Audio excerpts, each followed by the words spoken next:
Carolina made a splash in the transfer portal, landing Henri Veesaar from Arizona. But have they done enough to overhaul the front court? This is Tyler Hansbrough, and you're listening to Locked On Tar Heels. You are Locked On Tar Heels, your daily podcast on the UNC Tar Heels. Part of the Locked On Podcast Network, your team every day. Hey there, what's up? It's Thursday, May 22nd, 2025. Welcome into the Locked On Tar Heels podcast. It's the only daily North Carolina show out there. I'm your host, Isaac Shade. You're joining me at the place to get your Tar Heels content every single day. It's all part of the Locked On Podcast Network. Thanks so much for making us your first listener watch to get your Thursday going the right way. This episode is brought to you by FanDuel. Right now, new customers can get $200 in bonus bets if your first $5 bet wins. Welcome in. Special shout out to all the everydayers, all the members of the Locked On Tar Heels Discord, and of course, all you Locked On Tar Heels insiders out there. Speaking of which, next week we're going to be doing 2 weeks from now, we're going to be doing a mailbag episode. So I want to go ahead and invite you to be sending those in right now. You can do it lockedontarheels@gmail.com. You can do it on Twitter. Insiders get priority for those is what made me think of it. And so make sure to go ahead and get those in. Joining me today on the show is our good buddy, Coach Bill Robinson, the head coach of the Milligan University Buffaloes and a 2-decade veteran of Carolina Basketball School, which is coming sooner than we could realize. Carolina Summer Basketball Camp. Coach has, by the way, written a book about it, which you can catch right now at Amazon. Or if you want a signed copy, you can reach out to Coach himself, and he'd be more than happy to send you one, and you can get it that way. Great stuff there. We are going to have a super fun show today. A lot of times when we get into these summer months, Coach and I like to do some various games. So today we're going to start with some red light, yellow light, green light. We're going to look ahead to Carolina's changes in the front and backcourts, a couple general things about the shape of NIL and the ACC. And then since we just finished finals in the school year, we're going to have some fill in the blank and make Coach answer some trivia, or not trivia, but exam questions for that. So all of that said, right here, let's get into it. Segment one, Coach, red light, yellow light, green light. I'm going to make a statement, and then you tell me what we're doing at the traffic light here. Number one, Carolina has done enough to address and fix the front court issues of a season ago. Front court, I'm a green light. I think that we've made some great jumps, and I really like what they've done. I think Veesaar, he's going to be special. I really do. I think he's a pro, and I think with more time and more expectations and a bigger role, I just think he's going to get better and better. I think Jarin Stevenson is maybe the X factor because he can play multiple positions, and maybe not something that you need to have him touch the ball every time down the floor. But I think he's kind of that Swiss Army knife that can give a lot of different things, a lot of different offensively and defensive things. So I really like what they've done in the front court. Coach, I personally was a very, very bright green light. I think that green has slightly dimmed for me with Van Allen Lubin piecing out, but not enough to make it be yellow yet. Like, we're still going fully through the intersection here. But I wanted to ask you about that. Like, how much in your mind, because obviously we both think that Henri Veesaar, even with Van Allen Lubin in the fold, would have been the starter. And so I think my question to you is, how much does that dim your green, knowing that Van Allen Lubin won't be backing him up? It dims it a little bit, but to be honest with you, I know we're talking about the transfer portal. Those two pieces that I talked about allows Caleb Wilson, his role is going to be bigger than if Lubin had stayed. And I think he's talented. I think he's ready. And I think we won't miss Lubin as much if Caleb Wilson is who we think he is. So that, to me, I don't think dims it as much. I think I want him to play. I want him to play right away. He's only going to get better the more time he has, not just in practice, but the more time he has in games. So I think he's really the piece that with Lubin leaving, he's going to get more minutes. I think overall it's going to be better for him. It's going to be better for the Tar Heels. Man, that's a good word. Yeah, I think that's your main three-man mix there, the guys that we have mentioned with Veesaar and Caleb Wilson and Jarin Stevenson. And then it's nice too. I guess the other point about Lubin not being there is it helps bring along James Brown's development, and it gives Zayden High more time to prove that he's going to be able to step in and do some things as well. And I don't, Coach, I feel like in the short minutes that we've seen from James Brown, like, I'm not expecting massive things, but I think he can really take a bit of a sophomore leap where he can at least be dependable for the Tar Heels, and that's really what they need. Yeah, I'm very quietly a James Brown fan. And again, a lot of fans don't get to see him play. I got to see him play a lot this summer. You get to see him play, 3 or 4 nights a week for 2 weeks. I know it's not a lot. You get to see him play a lot against good. I mean, even against some of the guys that are coming back, as alums, and he can run the floor. He's skilled. He is a little thin, but I love the kid. I think he's a great kid. He's got a great attitude, and I think with some more meat on him, I'm curious to see what he looks like now that I haven't seen him for a few months, and see what he's been able to do in the weight room, because I think that's the type of thing that's going to allow him to be able to get some minutes next year. I'm not saying he's going to start, but I do think that he's going to get some time and maybe fill a role this year.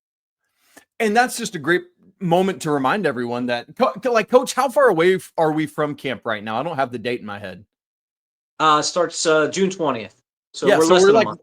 We're like right at a month from you getting your eyeballs back on these guys and seeing exactly what you said. Like, how has James grown physically? How has his game grown from last summer to this? And we'll start seeing what those guys are doing. And that'll be invaluable feedback we'll be able to get from you after that. And so folks, buckle up for those, because those summer check-ins that Coach is able to provide are really beneficial. Really excited to see what those guys are each doing. And a guy like James Brown, I love you talking about his attitude, and like in this day and age where guys, if they're not immediately in and ready and going, like, are a lot of times out the door. And maybe he is somebody that stays around for a few years. And we do see that development that we've traditionally always had make for some of the best Tar Heels. Coach, let's switch to our second red light, yellow light, green light. We started there with the front court. Let's move to the backcourt, where Coach, in the past 2 seasons, the Tar Heels have been very small in the backcourt, with starting both Elliot Cadeau and RJ Davis. They went out and got much bigger in the backcourt, starting Kyan Evans and Seth Trimble, and bringing in Jaden Young and Jonathan Powell and some of these other guys with more size, including the freshmen, Isaiah Dennis and Derek Dixon. So here's the next one. Getting more height in the backcourt will translate to success for Carolina in terms of wins and losses. Red light, yellow light, green light. I'm a yellow light right now, and I'm optimistic, but yet I want to see more. I want to see some success. Is that group talented enough that you just went through? I mean, there's obviously Kyan Evans had a great year. Jonathan Powell and Jaden Young bring some experience as well. How are the freshmen going to be able to mix with a Seth Trimble, who's been used to having some really studs around him, and now he's going to have to maybe step up and be the guy in the backcourt. So those are there's a little bit more questions and answers, I think, in the backcourt than in the front court. There's a lot of talent. I want to see it all come together before I really green light it right now. Yeah, I'm with you there. And I think part of it too is the unknown.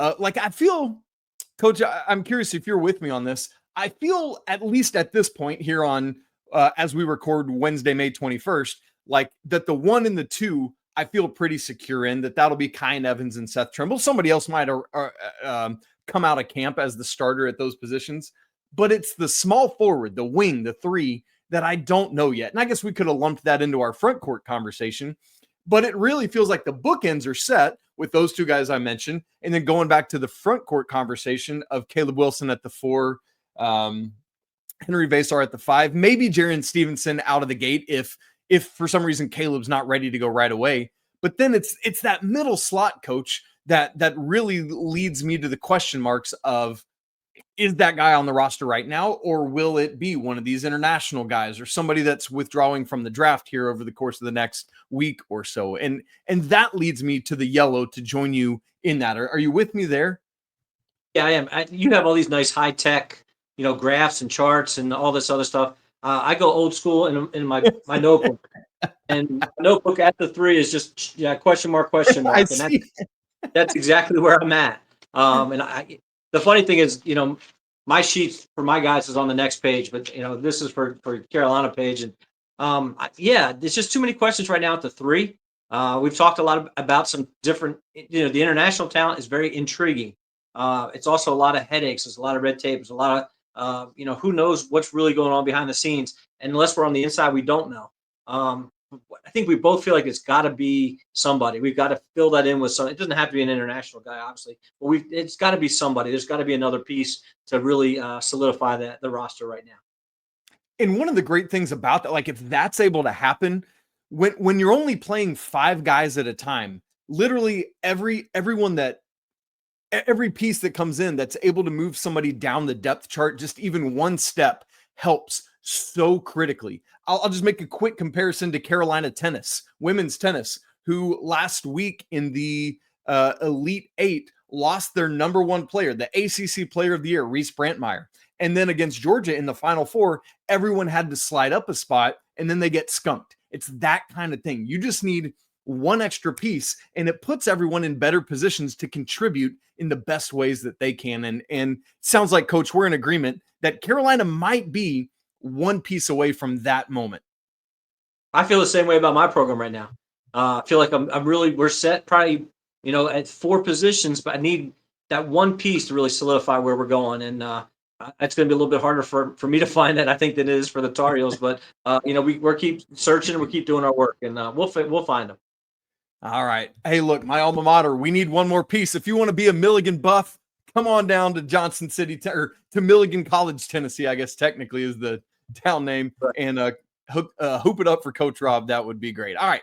Let's turn our attention from the roster then to the next red light, green light, yellow light conversation is going to be about the changes coming to NIL and the state of the ACC and where that's going to be. We'll get Coach's take on that in just a second. Right after I tell you about our friends at FanDuel, the NBA playoffs are in full swing. We're down to the conference finals, and every night delivers highlight-worthy performances, major momentum shifts, and can't-miss moments. Whether it's a game-winning shot or a breakout player, there's never been a better time to get in on the action. And FanDuel, what I love is that they make it easier to get in and stay in the game, whether you're making bets before tip-off or even once the game is going. They've got like player props, performance trends, and same-game parlays. And with that, you as a fan have more ways than ever to play smart and win big. Tonight, Game 2 of the Western Conference Finals, the Thunder trounced the Timberwolves in Game 1. Tonight, Thunder favored at home by 8.5 at FanDuel. That game's at 8:30 Eastern. And the Thunder are minus 750 to win the series. So go get in on that action. If you're new to FanDuel, man, now is the perfect time to sign up. Head on over to FanDuel.com and place your first $5 bet. Reminder that if it wins, you'll get $200 in bonus bets. So make every moment more with FanDuel, official sports betting partner of the NBA. Great to be with you all on this Thursday. Coach Rob and I are playing a little red light, yellow light, green light. I don't know about you, Coach, but I like to motor on through when it's a yellow light. Ain't no hesitation here from Mr. Shea. What do you do when you see a yellow light, Coach? Are you burning through? I'm from Jersey. You have to. If you don't go through the yellow light, it's going to run you over from behind. That's right. You just got it. Yeah, you got to go. I love it. My man, that's so good. All right, we just looked at the roster. Now we're going to look at some upcoming changes. We've been talking about it a lot on the show this week already. Several of the things going on with the House settlement and how that's going to affect not only NIL, but a CEO of things. Man, it's going to be crazy. So here's the next statement, and we'll get Coach's answer. The changes coming to college hoops and really college athletics in general will fix the current NIL system. Coach, red light, yellow light, or green light? I'm still red light on this one. I don't think we're close to having it fixed. I don't think we are close to having it figured out. I think as soon as some of this stuff gets settled, programs that want to figure it out and take advantage of it will find ways to do that. And then they'll have to make some more legislation. They're still going to have to figure some stuff out. I don't think we're anywhere close to having the problems that we've run into fixed at this time. And it, like, in some weird way, it almost feels like a regression. Like if they're going to put these parameters on it, it's just all going to go back under the table again, but it's going to keep happening. Like I know it's different at the Division I level than the NAI level, but I know you see and hear things all the time. Like, is that a crazy take from me? No, I think you're absolutely right. I think it's gonna again, it's part of this roller coaster. All of a sudden, it's completely out of control, and I think that'll just slow it back up the hill a little bit, and then all of a sudden we'll just kind of wait, and then all of a sudden something else is going to crash, and we'll be flying down the hill at 100 miles an hour again. And I just don't see a good plan. I haven't heard a good plan. I've heard maybe trying to put some Band-Aids on some wounds, but I just don't see how it all kind of fits together and really makes sense yet. So again, they're going to fix little things, bigger things are going to pop up, and it just seems very reactive to whatever they're doing right now. It doesn't seem like a very good overall plan. I love how you put that. It makes me think of a Tom and Jerry cartoon or a Mickey Mouse cartoon where you plug one hole with water bursting through it in the wall and it starts coming out of somewhere else, right? Like I think that's a great way to say it by you there. And Coach went like, I mean, it's been so sudden. Like as recent as 5 years ago, 6, 7 years ago, you look at it and you're like, oh, I feel confident about the state of college athletics. And then now as we sit here, Coach, I don't know that I could make heads or tails of what we will have 1, 2, 5, 10 years from now. And it's just a weird roller coaster, as you said, that we're all on together. How, like, do you have a kind of idea about what this will filter down to you guys at the NAIA level, what it will mean? We talked a little bit last week. There's so much misconception about money at college sports. They think everybody's got all this money, and it's really just a very few people at the top. It's almost like college coaching. You know, you got a few guys that are making millions of dollars as coaches, and then the rest of us are just making a living. And I think that's the perception that's out there. And I think the rich are going to get richer. I think you're going to see teams spend more and more money at the highest level to be successful. And you're going to see the lower tier and down into our level, you're going to see more and more athletic programs shut down and just schools cease to happen. And I think that's the scary thing, is that the perception is, there's all this money out there. So there are kids looking at small schools like Milligan for full rides. And we're sitting there going, that's just not possible at our level. And when they don't get it, then, they think, we're holding back or we're just not a very good institution. It's just different. Our philosophies are different. And it does affect how we can recruit kids today. And of course, when they're leaving to try to find, greener pastures, lost one to St. John's, lost one to USC Aiken, Division II. We're going to see more and more kids wanting to do that to try to get up and get theirs. And it's going to mean our culture has got to be stronger than ever and really care about our kids and do whatever we can to keep them here. Man, that's all well said. It's a wild time. All right, Coach, here's the last red light, yellow light, green light for the day. The ACC will eventually get caught back up financially to the SEC and Big Ten, which lead the way right now. ACC is third. We're going to talk actually more about that on tomorrow's show. Recently, they put out their distributions from the 23-24 fiscal year, and it was higher than ever, but a distant third to those two conferences. Coach, red, yellow, or green? I'm in the red again. I know I sound very negative.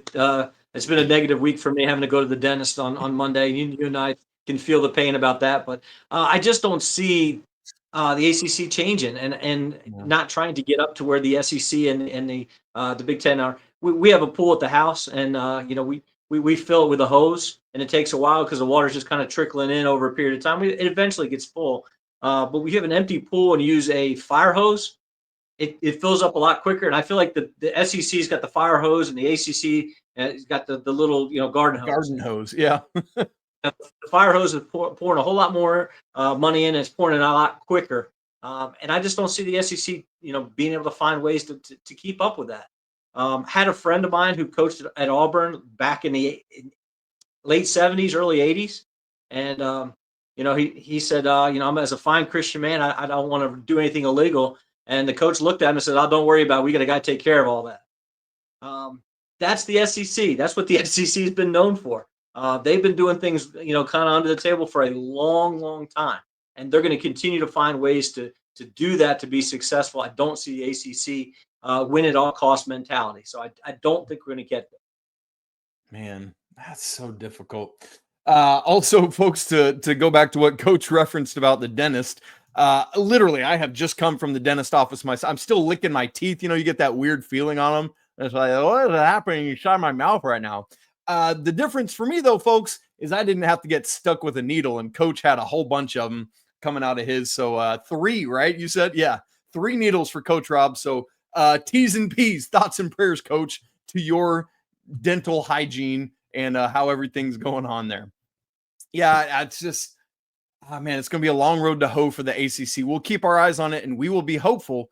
But, man, we'll just have to wait and see. Now, that's been fun playing red light, yellow light, green light. But now it's time to take Coach back to school. I know that the school year is over for Milligan University, but we got to fill in some blanks. Carolina loses their second all-time leading scorer, RJ Davis. Is he the biggest loss off of last year's team, or was it someone else? We'll have Coach fill in that blank coming up in just a second.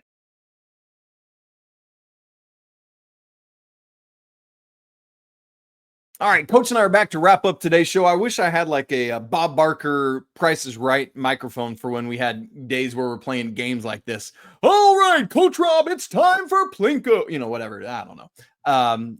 Man, I don't know. I'd love to host a game show. I think that'd be a lot of fun. Anyway, it's time for fill in the blank, Coach. We've got one, we've got a second, and the second is kind of a follow-up to the first. Here we go. The player Carolina will miss the most from last season is blank. It's RJ Davis. I don't think it can be anybody, in my opinion, as a coach. You lose your leading scorer, you lose a guy that has carried the load offensively. It's almost irreplaceable. You can't try to find somebody to take his place. You just are different. And you have to figure out what that difference means. Everybody's like, well, who's going to make up the points? Nobody's going to make up the points. It's going to have to be a committee. It's going to have to be different people. And it's just going to be different. And it's hard as a coach when you have somebody in your program for 5 years and you rely on them. I've had my point guard for 5 years. He's not going to be there next practice. It's going to be a huge hole because you're going to look at him and say, okay, run Kansas. He's going to know what that means. Now I have to teach Kansas because nobody knows what it means because we're going to have a whole new team. So it's not just the on-the-court stuff. It's the familiarity with how things are done in practice. It's all the simple things with just having somebody be part of it for such a long time. It's just he's the guy that you will miss, regardless of what other guys that have left. It's got to be him. Coach, I love that you went with RJ. The reason I asked you this question is because I wanted to try to make you overthink it, and I love that you didn't. Right? Like it would be tempting to think Drake Powell or tempting to think, I don't know what it would be. But RJ is the answer for everything you just said. All the on-court reasons, all the off-court reasons, all like the last connectivity back to Roy Williams, all of these things and more make him the only logical answer to this question, right? Like there are parts of other players that are true, but RJ is the only answer. Coach, I love also how you answered that you don't replace him, you just be different. And Hubert Davis has not had to be different his entire tenure as the head coach of the Tar Heels. And that's an interesting storyline. Like last year, yes, he had to be different because for the first time he didn't have Armando Bacot. But now for the first time, he doesn't have the guy that's been the guy for the last several years here. And so it's a whole completely brand new world for him. And Coach, you said, right, like it isn't just one guy. It's a multitude of players. We don't know it's been a no-brainer. It was a no-brainer heading into last season that RJ Davis is your leading scorer. Right now, folks, if you're not in the Locked On Tar Heels Discord, I wish I could show you the number of conversations that's like, who's our guy? Who's the dude? Who is going to be that 15 points a game scorer? And I don't know that we know. And part of me loves that, and part of me is terrified of it at the same time, right? Like, Coach, do you feel that as a coach? And then I'll ask you our second fill in the blank after that. Yeah, it happens every year. We actually do a little exercise at the beginning of the year where the guys fill out what do they think they're going to do. Give me your expectations for yourself. Right.